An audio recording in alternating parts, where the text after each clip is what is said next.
En résumé de l'épisode précédent, Tristan, Ramirez et ses coéquipiers se sont retrouvés séparés après avoir fait face à une horde de zombies composée de leurs anciens compagnons. Après que Ramirez eut avancé seul un certain temps, dans une sombre galerie souterraine, la simulation se rechargea de façon intempestive. Elle envoya celui-ci dans un niveau qui avait tout d'une boucle temporelle basée sur son pire souvenir. Après plusieurs répétitions de cet événement douloureux, Ramirez fit enfin face à celui qui tirait les ficelles, le mystérieux vagabond. Ce dernier, voyant que Ramirez refusait d'entrer dans son jeu, chargea alors un autre niveau. Bienvenue dans le labyrinthe de Satan, partie 6 et fin. Avant de poursuivre, et voilà, nous y sommes. Nous arrivons à la fin de cette série, la première que je réalise, qu'est le labyrinthe de Satan. Vous aurez peut-être des questions à l'issue de cet épisode final, et volontairement, je n'ai pas cherché à répondre à tout pour que les gens puissent se faire leur propre théorie. Toutefois, si il y a beaucoup de questions, je ferai une FAQ dédiée au labyrinthe de Satan, et pourquoi pas plus largement au projet d'écriture à venir. Donc surtout, n'hésitez pas à laisser vos commentaires, que ce soit sur Instagram, sur YouTube, ou les autres plateformes sur lesquelles vous pouvez me trouver. Et puis je répondrai à vos commentaires et à vos questions surtout, lors de cette FAQ. Je vous souhaite une bonne écoute, merci d'avoir écouté cette histoire jusque-là, et puis à bientôt. Ciao ciao. La simulation venait de charger un autre niveau. Ramirez ouvrait les yeux, s'attendant à être ébloui par la lumière, comme à chaque chargement, mais il n'en fut rien. C'était le noir complet. Pourtant, il pouvait voir son propre corps. Il était entièrement nu, et c'est comme si celui-ci était éclairé d'une lumière naturelle, mais aucune source lumineuse n'était visible. Le noir qui l'entourait était si profond qu'il lui était impossible de distinguer quoi que ce soit. Il lui semblait proche et lointain à la fois. Presque aussitôt qu'il eut les yeux ouverts, Ramirez sentit monter en lui une douleur énorme qui le saisit de tout son être. Pas tant physique qu'émotionnelle, comme si toute la souffrance du monde s'écoulait à travers lui simultanément. Il lui semblait alors que toute émotion positive avait déserté son être. Même le souvenir de ses proches, sa femme, sa nièce, Durand, Ridard, Marchaud, tous ne faisaient que susciter la tristesse, la colère, la peur, l'horreur, la détresse, le désarroi, le désespoir. Ramirez commença à se débattre, mais il se rendit rapidement compte qu'il était attaché. Ses pieds et ses mains étaient enchaînés par d'antiques et larges menottes, qui étaient d'un noir aussi profond que son environnement. Comme s'il était attaché à l'espace qui l'entourait, sans pour autant sentir sur sa peau les entraves qui le liaient. Ramirez cria, pleura, hurla de tout son être, mais aucun son ne sortit de sa bouche. C'était le vide, à l'intérieur de lui comme à l'extérieur. Seul son corps qu'il pouvait voir normalement lui rappelait qu'il existait et qu'il n'était pas que souffrance. Si Ramirez ne pouvait pas parler, en revanche, il pouvait entendre. C'est alors que des murmures commencèrent à se rapprocher de lui. Au contact de son corps, ces murmures prirent la forme de fines volutes de fumée anthracite, remontant ses membres et s'enroulant autour d'eux, jusqu'à arriver à ses oreilles. Ce que disaient les murmures était incompréhensible. Plus il s'approchait de sa tête, plus la douleur qu'il ressentait augmentait. L'espace d'un instant, il eut la force d'avoir une brève pensée lui faisant dire qu'il n'avait jamais imaginé qu'une douleur aussi terrible puisse exister. On pourrait penser que sous l'effet du stress, son corps se raidirait, que sa respiration s'accélérerait, et qu'il finirait par s'évanouir. Mais cet endroit ne semblait obéir à aucune règle. Rien de tout cela n'arriva. Seule la douleur et uniquement la douleur. Il avait le sentiment d'être consumé de l'intérieur, tout en prenant conscience que le seul fait de ressentir les choses était le carburant qui rendait cette combustion possible. Tant qu'il ressentirait, cela continuerait. Ce calvaire sembla durer une éternité. Un jour, un mois, il avait perdu toute perception temporelle. Au prix d'un grand effort, Ramirez essaya alors de se calmer pour faire le vide, mais chaque tentative de quoi que ce soit ne fit que renforcer la douleur. L'un des murmures lui dit alors quelque chose d'enfin compréhensible.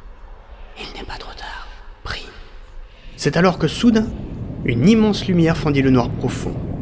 La silhouette d'un homme en sortit, posa sa main sur la tête de Ramirez, qui s'évanouit aussitôt. Adaptation des paramètres de la simulation. Ramirez se réveilla en sursautant et reprit sa respiration, comme s'il venait d'échapper à une noyade.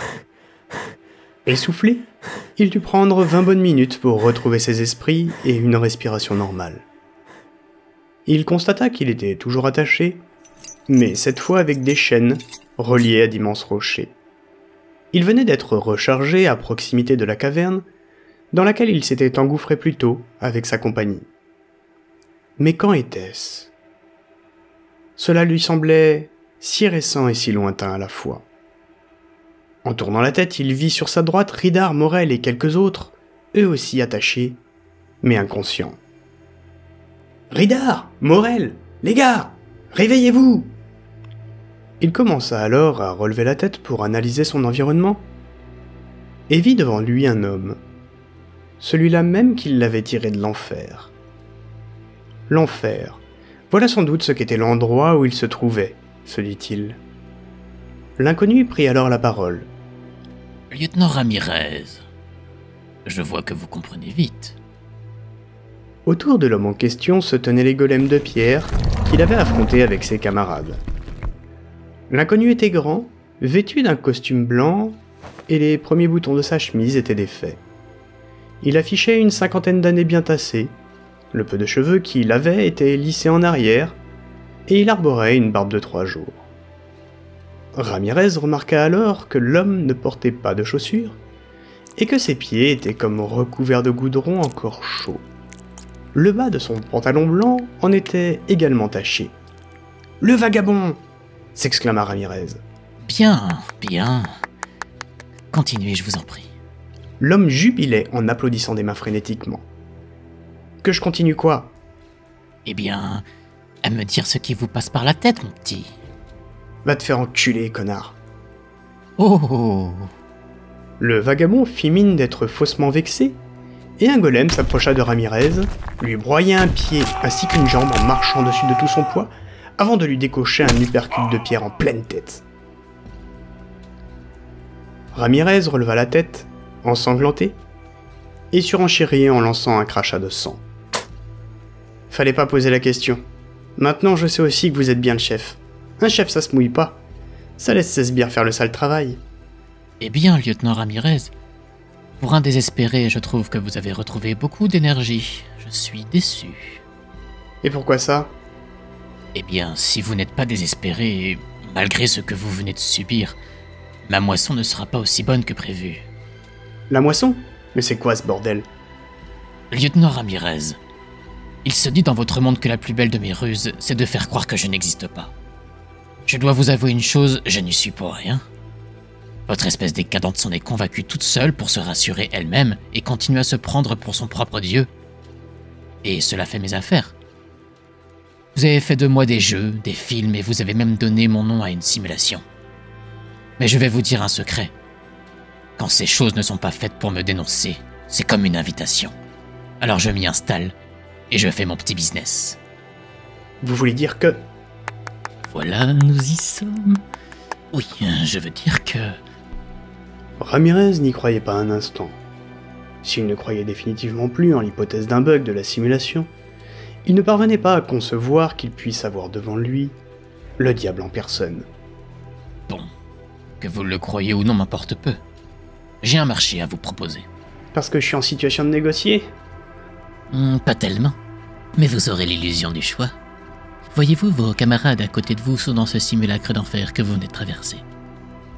Ceux qui n'y sont pas ne devraient plus tarder à sortir de la répétition de leurs pires souvenirs pour s'y rendre. Ce petit tour est un de mes favoris. Donner mon nom à cette simulation aurait été un vrai bonheur pour moi. Cela me change des délices rouges carmin dont j'ai eu l'habitude pendant si longtemps. Vous voulez dire qu'ils sont ici et là-bas en même temps? Lieutenant Ramirez, c'est une simulation. Il n'y a pas de lieu. Ce que vous voyez ne sont que des avatars numériques, bien que reliés à leur conscience. Un golem s'approcha alors des soldats, attrapa Morel et lui arracha le bras droit d'un geste net, sans que celui-ci ne se réveille. Ramirez fulminait, mais garda à l'esprit que tout cela était virtuel. Bien. Maintenant que j'ai votre attention, mon petit, revenons-en à ma proposition. Je vous vois venir. Ne m'interrompez pas! S'il vous plaît. Ajouta-t-il plus calmement en étant pris de tics nerveux. Votre simulation a un bug. Vous n'avez aucun moyen d'en sortir sans mon aide. Or, le temps vous est compté. Ce qui vous a semblé durer des jours de désespoir n'a pas duré plus de quelques secondes. À cette heure, il vous reste encore un petit peu de temps pour sortir d'ici sans passer par la case légumes. Le diable s'interrompit, observant les réactions de Ramirez. « Que voulez-vous, mon âme ?» Précisément.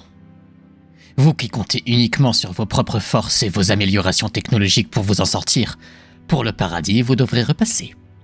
Sachant qu'il n'y a pas si longtemps, vous étiez à 2 doigts de vous faire sauter le caisson. Cela n'était qu'une question de temps de toute façon. Mais vous savez, en affaires, nous ne sommes jamais à l'abri d'un retournement de situation. Et j'aime assurer mes arrières. Ramirez éclata de rire. Ce n'était pas tant une crise de nerfs que le ridicule de la situation qui le mettait dans cet état. Son passage dans l'enfer virtuel avait eu l'effet d'un électrochoc, car il lui avait fait voir ce qui l'attendait s'il renonçait. Il s'arrêta net de rire et regarda le diable droit dans les yeux. « Vous parlez trop, vagabond. Voilà ce que vous êtes, si vous êtes réellement ce que vous prétendez. Un être vide qui vagabonde, car il n'a que le pouvoir qu'on veut bien lui accorder. Pour ma part, je suis un soldat. Et si je ne me suis pas fait sauter la cervelle, c'est d'abord parce que mon sens de l'engagement prime sur le reste. Ces soldats, je n'ai qu'eux à présent. Je demeure distant car je suis leur supérieur, mais ils sont mes frères d'armes. Et si vous êtes ce que vous prétendez être, vous l'auriez su si j'avais été aussi désespéré que ça. Je ne suis pas désespéré, juste en deuil. Si par contre vous n'êtes qu'un énième test de la simulation, acceptez votre marché, signera notre échec. Alors allez au diable, voilà ma réponse. Affirma Ramirez en esquissant un sourire qui ne lui ressemblait pas. Ramirez venait de dire ces mots tandis que ses camarades étaient revenus à eux. Ils avaient tout entendu et regardé Ramirez avec le sourire, malgré leur situation. Le diable avait menti. Aucun d'entre eux n'avait été dans l'enfer virtuel, ni revécu son pire souvenir. Car aucun d'entre eux n'avait envisagé le suicide, et n'était donc une proie pour le diable. À la réponse de Ramirez, le diable partit dans une colère monstre suite à quoi un immense flash lumineux s'ensuivit.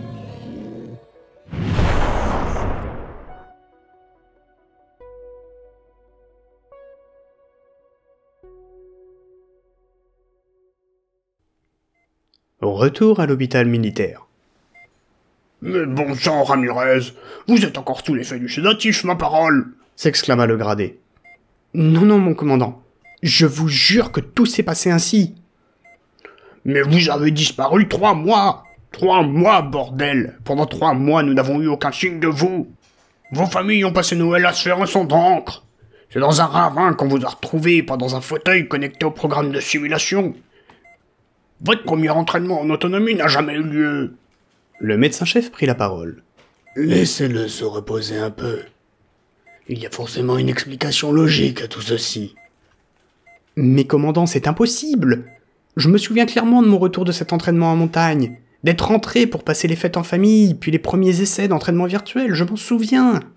Avec la section, nous avons même partagé nos anecdotes de Noël quand nous nous préparions à la simulation. » « Désolé de vous contredire, mon petit, mais rien de tout ça n'est arrivé. Et le pire, c'est que 2 de vos gars déjà réveillés m'ont tenu le même discours. Je ne doute pas de votre honnêteté, mais admettez-la qu'il y a baleine sous gravillon. » Son commandant venait d'employer les mêmes mots qu'il avait entendus de la bouche du diable. Le sang de Ramirez ne fit qu'un tour, et il ne savait pas comment réagir. Il se sentait en danger. Tandis que ses pensées tournoyaient dans sa tête, il ferma les yeux. C'est alors qu'un bruit attira son attention. Une voix intérieure qui lui disait « Il n'est pas trop tard.